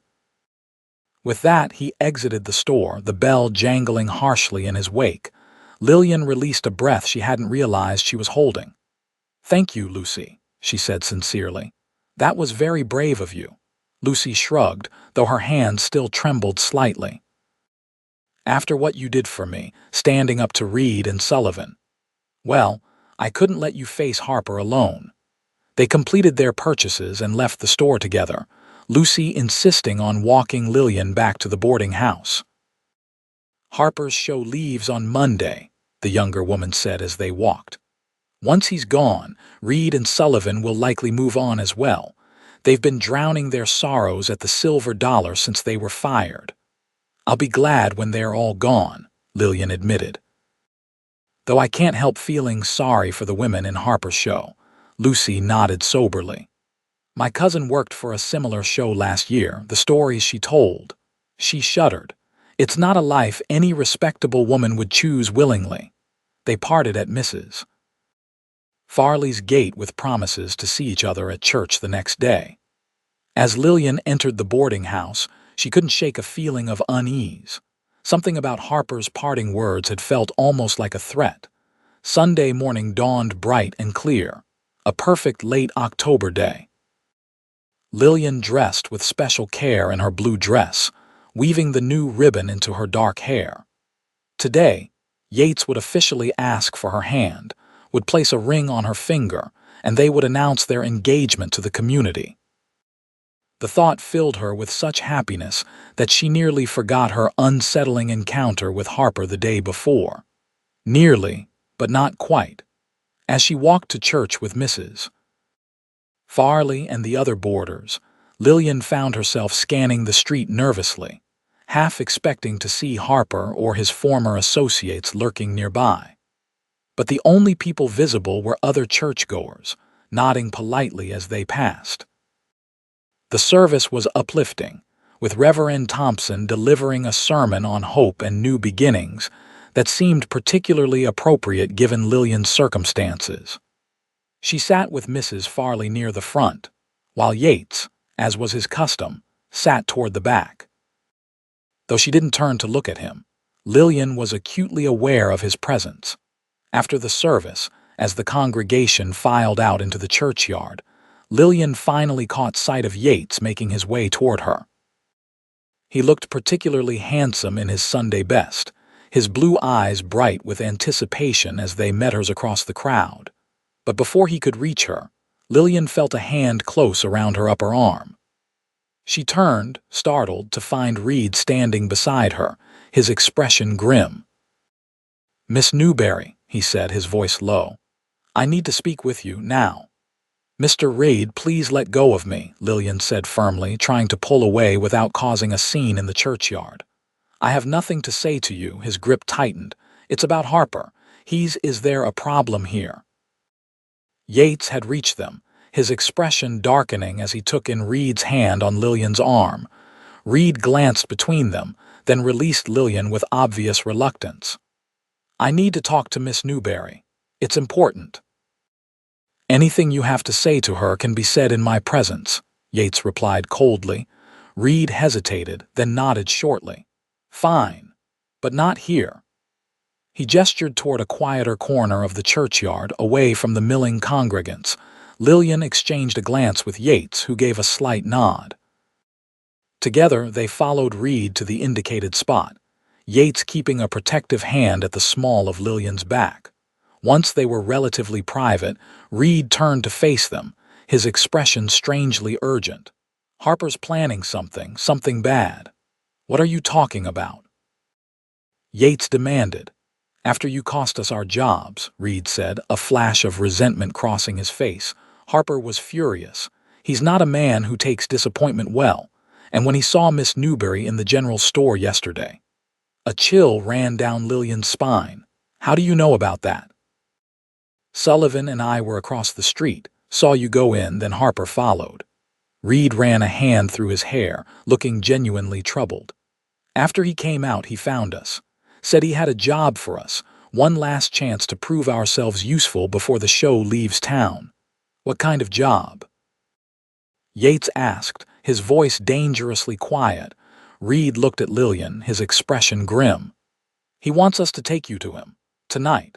Said if you wouldn't join his show willingly, perhaps you'd change your mind after spending some time in his private company." Lillian felt the blood drain from her face. Yates's arm came around her waist, steadying her. "And you're telling us this why?" Yates asked, suspicion evident in his tone. Reed shrugged uncomfortably. "Look, we may be rough around the edges, Sullivan and I, but we're not. We don't force women. We talk them up, show them the glamorous side of the show business. That's all. What Harper's suggesting now, it's different, wrong." He looked directly at Lillian. "I wanted to warn you, don't go out alone tonight. Harper's planning to leave town first thing tomorrow, and he wants to take you with him." Lillian felt sick. "Thank you for the warning," she managed. Reed nodded shortly. "Consider us even now. I don't owe you anything anymore." With that, he turned and walked away, disappearing around the side of the church. "You believe him?" Lillian asked, turning to Yates, whose face had hardened into an expression she'd never seen before cold fury barely contained. "Yes," he said simply. "It fits with what I've heard about Harper. And Reed has nothing to gain by warning us if it's not true." He tightened his arm around her waist. "I'm not letting you out of my sight until Harper's gone, Lillian." She nodded, grateful for his protective presence. "What should we do? Go to Sheriff Davies?" "Yes, though without proof, there's little he can do officially, but he should know what Harper's planning." Yates looked down at her, his expression softening. "This isn't how I pictured this day unfolding." Lillian managed a small smile. "Nor I, but we're together, and that's what matters." They found Sheriff Davies still at the church, discussing the sermon with Reverend Thompson. After drawing him aside, they relayed Reed's warning. The sheriff listened gravely, his weathered face thoughtful. "Can't arrest a man for something he might do," Davies said finally.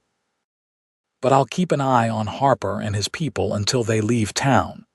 He looked at Lillian seriously. "Miss Newberry, I suggest you stay indoors this evening, and perhaps Mr. Xavier should remain close by just in case." "I intend to," Yates assured him. With the sheriff's promise to increase patrols near the boarding house that night, Lillian and Yates made their way toward Mrs. Farley's.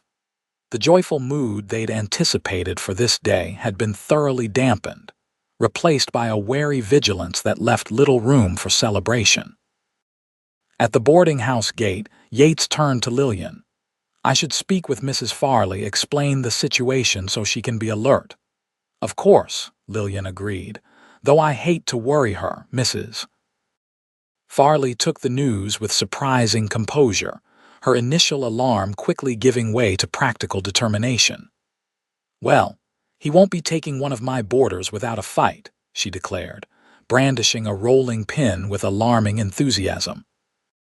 "I keep this by my bed for just such emergencies, and I know how to use it."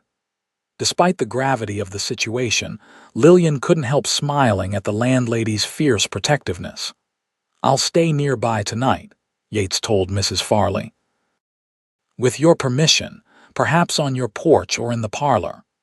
"The parlor sofa is yours, Mr. Xavier," Mrs. Farley agreed immediately, "and I'll keep the coffee pot ready."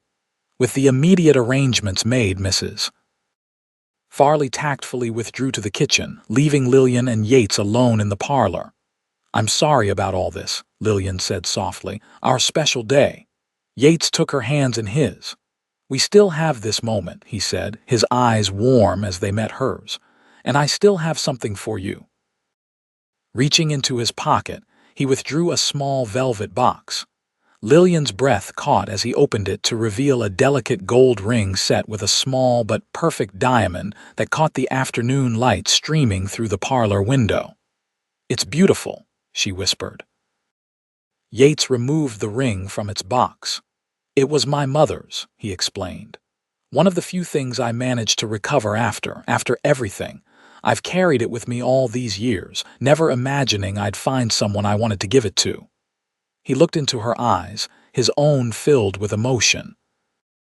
"Lillian Newberry, I love you more than I thought it possible to love anyone. Will you do me the great honor of becoming my wife?" "Yes," Lillian replied, tears of joy welling in her eyes despite the day's tensions. "1,000 times yes." He slipped the ring onto her finger, where it fit as though made for her. Then he pulled her into his arms, capturing her lips in a kiss that conveyed all the love, longing, and promise of their future together. When they finally separated, Yates kept his arms around her. "Once Harper is gone and this is behind us, we'll celebrate properly," he promised. "I want the whole town to know how lucky I am to have won your heart." Lillian smiled up at him. "And I want everyone to know how proud I am to be your future wife." They spent the remainder of the afternoon together, discussing their plans for the future in low voices while Mrs. Farley busied herself in the kitchen, tactfully giving them privacy while remaining within earshot. As evening approached, Yates reluctantly mentioned that he should return to his horse, which he'd left at the livery stable. "I'll be back within the hour," he assured Lillian. "Lock the doors behind me and don't open them for anyone but me or Mrs. Farley." Lillian nodded, seeing him to the door. "Be careful," she urged. "Harper might decide you're as much of a problem as I am." "I can handle Harper and his kind," Yates replied with quiet confidence, "but I'll be careful for your sake." He pressed a quick kiss to her lips. "I love you." "I love you too," Lillian replied, watching as he descended the porch steps and strode purposefully down the street. True to his word, Yates returned less than an hour later, accompanied by Sheriff Davies. The lawman had decided to personally keep watch from across the street, he explained, with deputies positioned at either end of the block. "If Harper or his men try anything, they won't get far," Davies assured them. Mrs. Farley provided a hearty dinner, after which the sheriff departed for his vigil, promising to check in periodically throughout the night. The other boarders, who had been informed of the situation in general terms, retired to their rooms earlier than usual, leaving Lillian and Yates alone in the parlor with Mrs. Farley hovering nearby, ostensibly tidying up but clearly standing guard in her own way. As the grandfather clock in the hall struck 9, Mrs. Farley finally announced that she was retiring to her room. "I'll leave my door open," she informed them, "and remember I sleep lightly." With a meaningful glance at Yates, she added, "The sofa is made up for you, Mr. Xavier. I trust you'll be comfortable there." Once she had gone upstairs, Lillian and Yates sat together on the sofa, her head resting against his shoulder, his arm around her. The house was quiet except for the ticking of the clock and the occasional creak of settling timbers. "You should try to get some sleep," Yates suggested after a while. "It's been a long day." Lillian shook her head. "I doubt I could sleep even if I tried. Too much has happened." He pressed a kiss to her temple. "Then we'll keep each other company until morning." They talked quietly for a time, their conversation meandering from memories of their childhoods to dreams for their future together. Yates spoke of the improvements he planned for his cabin, a larger kitchen for Lillian, a proper study where she could prepare her lessons, perhaps an addition for children someday. Lillian described her vision for a small garden, similar to the one her mother had tended in Boston, with herbs and flowers mixed together in cheerful profusion. It was nearly midnight when a soft tap at the window startled them both. Yates was on his feet instantly, moving to peer cautiously through the curtain. Lillian saw his shoulders relax. "It's Sheriff Davies," he said, moving to open the front door. The sheriff stepped inside, removing his hat. "All quiet so far," he reported in a low voice. "But one of my deputies just returned from checking the area around Harper's tent. There's activity, their wagons being loaded, preparations being made." "They're leaving?" Lillian asked hopefully. Davies nodded. "Looks that way. Earlier than announced." "My guess is Harper's decided to cut his losses rather than risk confrontation with the law." He looked at Yates. "Still, I'd feel better if you both remained vigilant until they're well away from Bismarck." "We will," Yates assured him. After the sheriff departed, promising to return at dawn with news of Harper's movements, Yates resumed his place beside Lillian on the sofa. "Try to rest," he urged, drawing her against his side. "I'll keep watch." Though she protested that she was too alert to sleep, Lillian found herself drifting off, lulled by the steady rhythm of Yates's heartbeat and the comforting weight of his arm around her shoulders. Her last conscious thought was of how right it felt to be beside him, how safe and cherished she felt in his embrace. She was awakened some time later by Yates gently shaking her shoulder. "Lillian," he whispered, "Sheriff Davies is back." Disoriented, Lillian blinked up at him, then at the sheriff, who stood in the parlor doorway.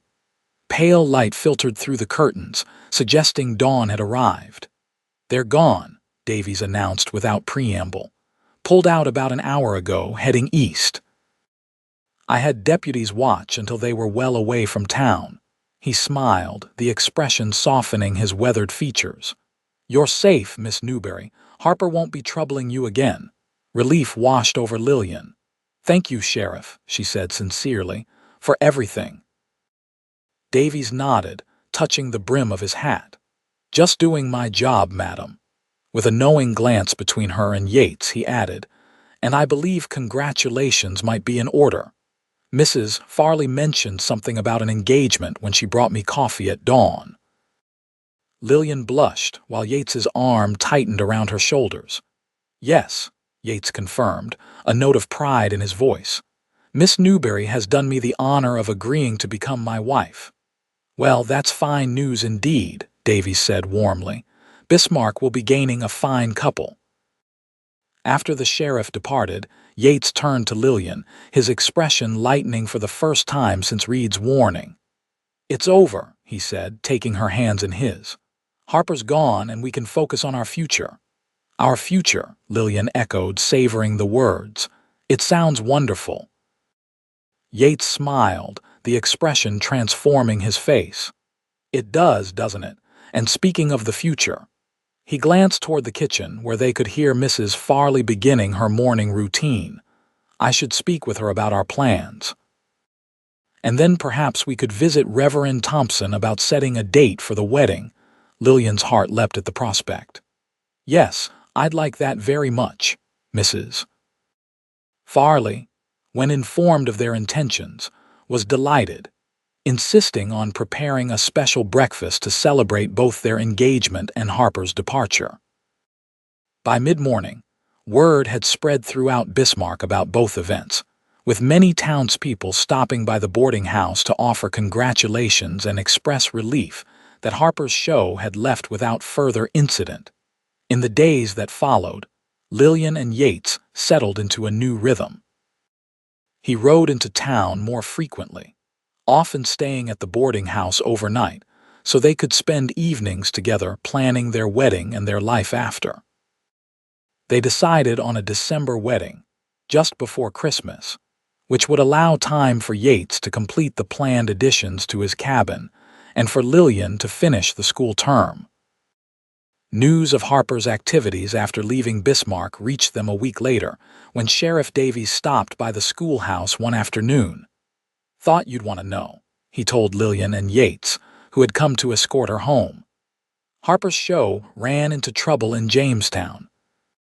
Some of his performers complained to the local law about mistreatment, and when the sheriff there investigated, he found evidence of other illegalities. Harper's been arrested and his show disbanded. And Reed and Sullivan, Lillian asked. Gone their separate ways from what I hear, Davies replied. Reed was actually the one who provided evidence against Harper. Seems he had a change of heart about some things. As they walked home after the sheriff left, Lillian reflected on the strange turn of events. I never would have expected Reed to be the one to bring Harper to justice, she mused. People can surprise you, Yates said thoughtfully. Sometimes for the worse, but sometimes for the better. Reed made poor choices, but in the end he did the right thing. The weeks leading up to their wedding passed in a blur of preparations and anticipation.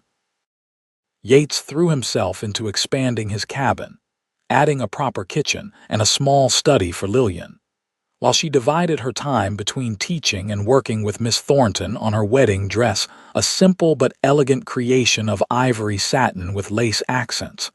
Mrs. Carter insisted on hosting a small party at the ranch to celebrate their engagement, during which Mr. Carter, a gruff but kindly man in his 60s, took Yates aside to inform him that, as a wedding present, he was deeding over a small parcel of land adjacent to Yates's cabin. Been meaning to do it for a while now, Carter explained when Yates tried to protest the generosity of the gift. You've more than earned it with your hard work these past years. Besides, a man needs his own land to build on, especially when he's starting a family. The wedding day dawned cold but clear, with a fresh dusting of snow that transformed Bismarck into a winter wonderland. The small church was decorated with evergreen boughs and red ribbons, filled to capacity with townspeople who had come to witness the union of their schoolteacher and the respected ranch foreman, Lillian, waiting in a small antechamber with Mrs. Farley and Lucy Miller, who had agreed to be her attendant, felt a curious calm. There were no last-minute nerves, no doubts, only a deep certainty that she was exactly where she was meant to be, about to marry the man who had unexpectedly captured her heart in this frontier town so far from her Boston home. When the church doors opened and she began her walk down the aisle, Lillian had eyes only for Yates, standing tall and handsome at the altar, his expression one of wonder and love as he watched her approach. In that moment, all the trials they had faced, Harper's threats, Reed's warnings, the uncertainty of building a life in this sometimes harsh territory seemed worth it for the joy of this day, this union. The ceremony was simple but moving, with Reverend Thompson speaking eloquently of love, commitment, and the building of a new life together. When Yates slipped a wedding band onto her finger to join her engagement ring, his hand steady and sure, Lillian felt tears of happiness well in her eyes. "I now pronounce you husband and wife," Reverend Thompson declared with evident pleasure. "What God has joined together, let no man put asunder."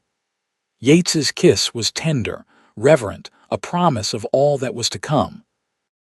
The celebration afterward at the hotel was joyous, with music, dancing, and more food than Lillian had seen since leaving Boston.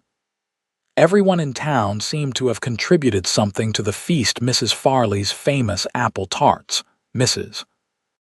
Miller's fried chicken, Mr. Bennett's wife's pickled vegetables, and a magnificent wedding cake from the bakery that elicited gasps of admiration when it was brought out.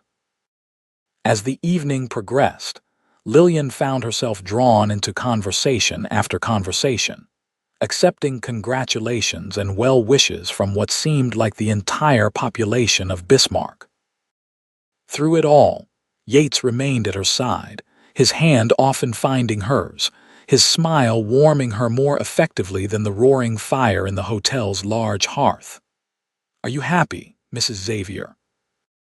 he asked during a quiet moment, his voice low in her ear as they stood near the window, watching snowflakes drift past in the darkness outside.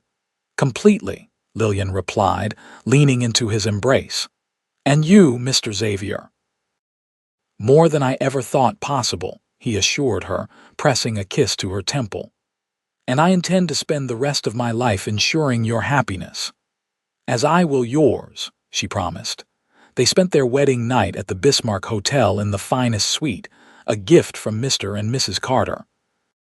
The next morning they set out for the ranch, where their newly expanded cabin awaited, decorated for Christmas with evergreen boughs, red ribbons, and a small tree in the corner of the main room. "Welcome home, Mrs. Xavier," Yates said softly as he carried her over the threshold. Lillian looked around at the cozy interior, noting the feminine touches Mrs. Carter had clearly contributed: curtains at the windows, a colorful quilt on the large bed visible through the bedroom door, vases ready for the flowers she hoped to grow come spring. "It's perfect," she said sincerely. "Our home." The adjustment to married life came naturally to them both. Lillian continued teaching, riding to and from town with Yates when the weather permitted, staying at rooms they maintained in Bismarck during particularly harsh weather. Their evenings were spent in comfortable companionship, reading together by the fire, Lillian grading papers while Yates reviewed the ranch accounts, planning for the future they were building together. Spring brought new beginnings in more ways than one. The prairie burst into bloom, with wildflowers carpeting the land around their cabin in a riot of colors. Lillian planted her garden, delighting in the feel of soil between her fingers as she tenderly set out the seeds and seedlings that would provide fresh vegetables and herbs for their table. And in May, as the school term was ending, she shared news with Yates that brought a joy to his face she would never forget. "A baby," he repeated, his voice hushed with wonder after she told him. "Are you certain, Doctor?" "Mills confirmed it yesterday," Lillian said, her own happiness bubbling up within her. "He believes the child will arrive in early December, just in time for Christmas."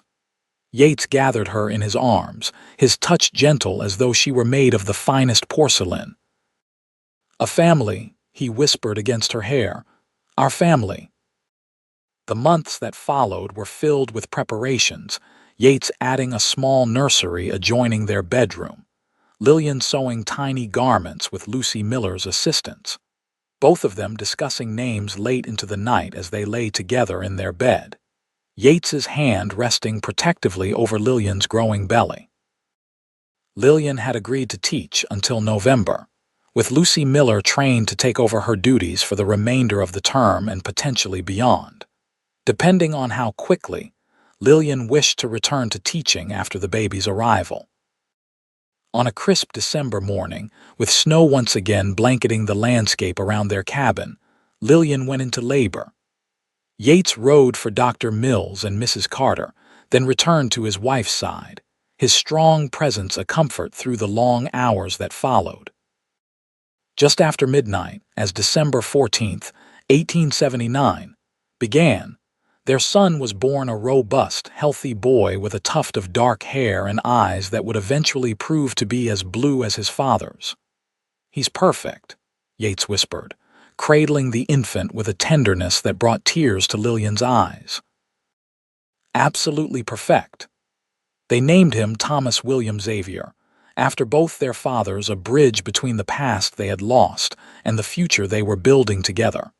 As Lillian watched Yates with their son, she reflected on the journey that had brought her to this moment.